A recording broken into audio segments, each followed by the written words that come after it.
Hello everyone, welcome back to another, I didn't mean to do that, excuse me. Welcome back to another Dragon Ball Z Dokkan Battle video. My name is D-Free, and for this one we're going to go ahead and talk about the Nuke type passives in the game, and kind of like the evolution, a study into what has happened and what could potentially happen in the future when it comes to that type of passive in the game. Hope you guys enjoy. Subscribe if you're new. Excuse me, I said passive, but passive.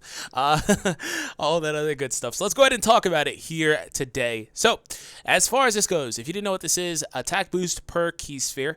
Basically, whenever you get a certain number of orbs, the attack stat goes up a percentage or what have you based on the number of orbs that your character acquired. There are various ways that this works. You know, there are units that say, oh, well, each time I get a specific color, like Kefla, basically pre-awaken, she uses physical orbs, and I believe she was getting 10% attack and defense, so on and so forth. Some of them say AGL, some of them say TEQ type, whatever.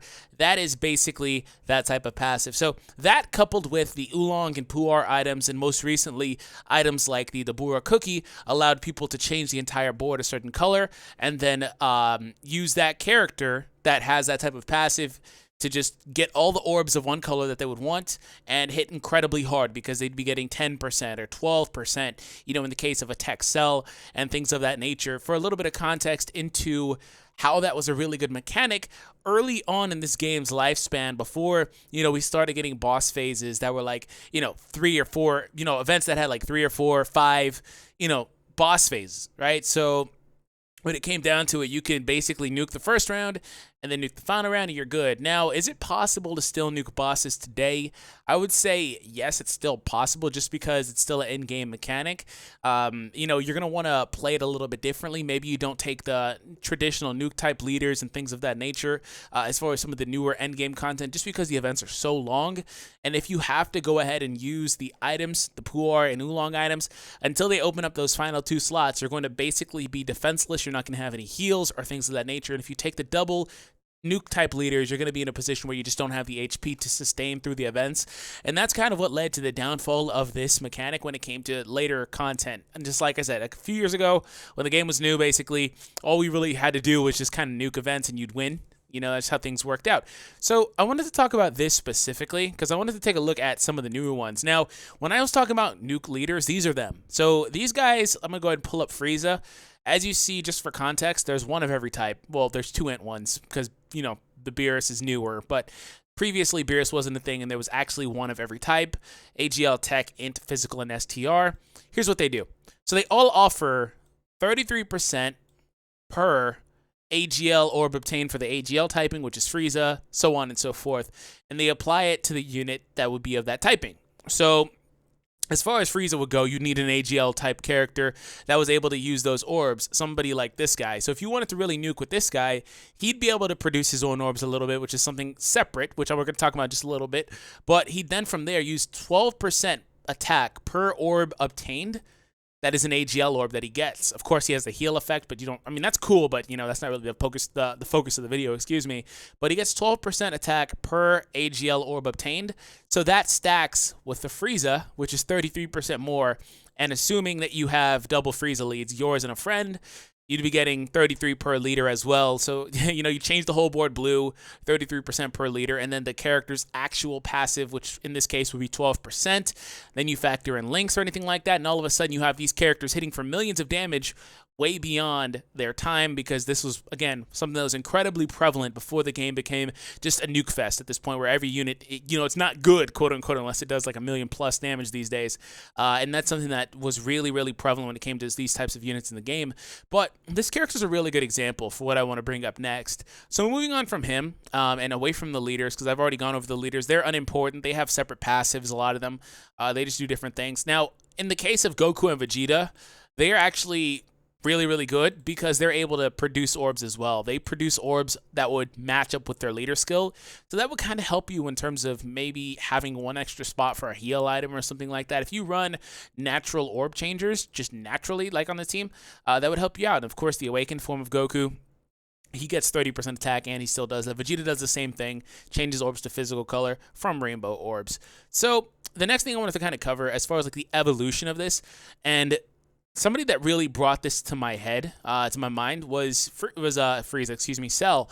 This Cell is due for an Extreme Z Awakening, and it's not even close. Like, he needs to be next. I think he actually is next. And so anyways, attack and defense plus 12% for every color orb obtained. So he doesn't have the restriction that other Goku has, where it's like, oh, I need blue orbs. But he came out at a really weird time because there were not any orb changes, really. I think there was like Android 17 and 18, then that was it. At the end 18 and then the STR 17, and that was it. You know, there was nobody really for him to worry about. He did supreme damage and stuff as well, so he's able to kind of hold his own to this day in Dokkan. If you change the orbs, he's got such an incredible stat pool because of the ability to have that plus 7k in the potential system that he's able to just defeat events single-handedly. Now, again, exercise with caution, because when it comes to the events, again, there's going to be more phases, etc., etc. But nonetheless, he still can keep up with the best of them. But what has happened since then? A lot has happened in between where this unit is and where this unit is. But they've implemented this ability for these characters can start changing orbs on their own and giving themselves the orbs that they would need for their nuke type passives to take effect. So in a scenario where Goku pops up, maybe you save 3 or 4 AGL orbs from the previous rotation, knowing that Goku will pop up. And in Goku's particular case, he has a very nice heal in accordance with the orbs as well. But what they've done is, you know, maybe you save those orbs, and then, you know, you start your turn, and all of a sudden Goku can start the turn getting 10 orbs, right? 8 to 10 orbs plus, maybe even, depending on the orb distribution that you had already. And that's just so good. Now, they hamstrung him by needing AGL types, but if we go ahead and get off of Goku, here's another really good example. And this one is one of the ones that I showcased yesterday. Make sure you check out that video because it was actually a lot of fun. Here's another example, right? He, at the start of the turn, he doesn't produce any orbs for himself, but even though he doesn't produce any orbs for himself, this is a little bit different. So I'm actually, matter of fact, I'm going to come back to that. I'm going to come back to him because he's not exactly who I want. We're going to go over to Kefla. She's the next target that I really wanted for this anyway. So let's go over to Kefla really quick in her awakened form on JP only right now. She produces her own orbs, yes. Okay, she gets 12% attack and defense per orb obtained, so she's able to produce orbs, and she is not hamstrung by needing a specific color. So she's able to use any type of orb. She has 4 passives. She's able to use any type of orbs and just be incredibly good attack and defense wise. Now that in conjunction with, you know, her nice statistics as well makes it very good for her. She doesn't have very good links in particular as far as she goes, but otherwise it works out well. And again, these are things that Cell can't do. He's got that same exact increase. This exact same text right here is on Cell, but he doesn't have all of these other things. I mean, all these other intangibles. I mean, these two are not really related to my video, but when you look at the way that units have changed, it's blatant power creep. She has 3 more passives than Cell. You know, 3 more, literally. Exact same text is there, 12% for every orb. It's just, that's how things have changed. She's a festival exclusive. She isn't even that. She doesn't even have Fierce Battle. So it's kind of, you see where I'm going with this. Now, Android 17 has something entirely different. So back in this day, they weren't giving these units at the start of the turn boost. Now, Kefla doesn't have that either. Android 17 has a 70% at the start of the turn boost. He also gets 15% attack and 10% per orb on top of that. TEQ orb. It is restricted to TEQ, but he has a best friend, his sister, that is able to produce TEQ orbs for him anyway. But at the very least, he still gets 70%. So just after a couple of orbs, all of a sudden he automatically has just 2 orbs. Automatically has 100% up. And it's so easy for him, right? Now, there are other things that factor into that. You know, links, attack links, and stuff like that, which he doesn't unfortunately have very many of. But it's just, when you look at the way that the units have changed, the game has progressed, time has changed, the power creep in this game, you notice little things like that, and that's what really sparked this for me. And again, not just him. A lot of these units are this way. And I want to go over to his sister really quick, the new Android 18, wherever she is, because she's in this list somewhere. I feel like she should be up here. She doesn't have a type restriction. She's any orb, actually, so she's going to be down here somewhere. Any key sphere, yes. She's going to be over here. Android 18, hello. You're holding up the video. There's the AGL one, not the one I want. Here you are. Oh, she isn't any. Yes, she is. Seems like she's in the wrong spot. Anyways, maybe I did something wrong. Physical to TEQ types. There's a orb changing passive. On top of that, she gets a non-color restricted attack and defense boost, and an at the start of the turn attack and defense boost. Yeah, you see what I'm talking about now? Is it starting to kind of make sense? So when I talk about Cell, when it comes back to him and his possible Extreme Z Awakening, which I don't want to say possible because I feel like it's all but certain, but you know what I mean. It's really interesting to me because he's in a position where he has a lot of good attack links like Fierce Battle, Kamehameha is prevalent. It's not the best, but it's prevalent. Hopefully they add something like Shocking Speed to him because that's a whole other thing. He came at a time where it simply didn't exist on a lot of units at that point. I believe there was like maybe like a handful of units headlined by like Kaioken AGL Goku at that time. But hopefully they add that to him. They haven't changed anybody's links, I don't think. But as far as his passive goes, I can really see them giving him the ability to change his own orbs. You know, give himself the ability to change orbs to, I guess, just tech type because he's a tech type unit or whatever. It doesn't really matter because he's not color restricted on the orbs, and I don't think they will add that as a, you know, a way to nerf him. But I think they'd give him the ability to change his own orbs and some sort of at the start of the turn boost. I mean, at the very least, the sum of his parts, right? Android 17 and 18, when it comes to Perfect Cell, if they care about continuity in any way, shape, or form, which they typically don't because weird, like, you know, a character like Weirus is good, you know, in terms of what he's used for, but isn't like the most damaging unit, for example.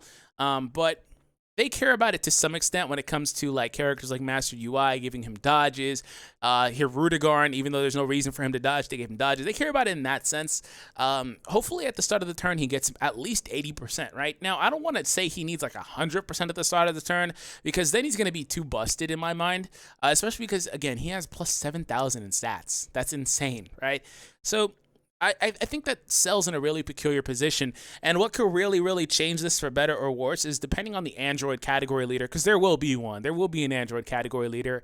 It just probably won't do super well, which makes me think it'll either be, you know, Android 21 or Cell or something like that, because it has to be a hype character that people will actually pull for. It'll probably wind up being Android 21 for that exact reason, just because it's Android 21 and she's Fighters exclusive as of right now, and she's waifu for a lot of people and stuff of that nature. So that's just kind of what I think in particular. When it comes down to that, if it's a Cell leader, he's going to get probably screwed, to be honest, because he's not going to be usable on that team.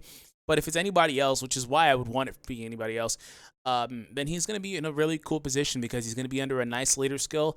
And all of a sudden, he's going to go from being a really good tech unit to being one of the best possible damaging units in the game with that nuke type passive in tow. So anyways, thank you guys. Hope you all enjoyed. Subscribe if you are new. I'll catch you guys in the next one.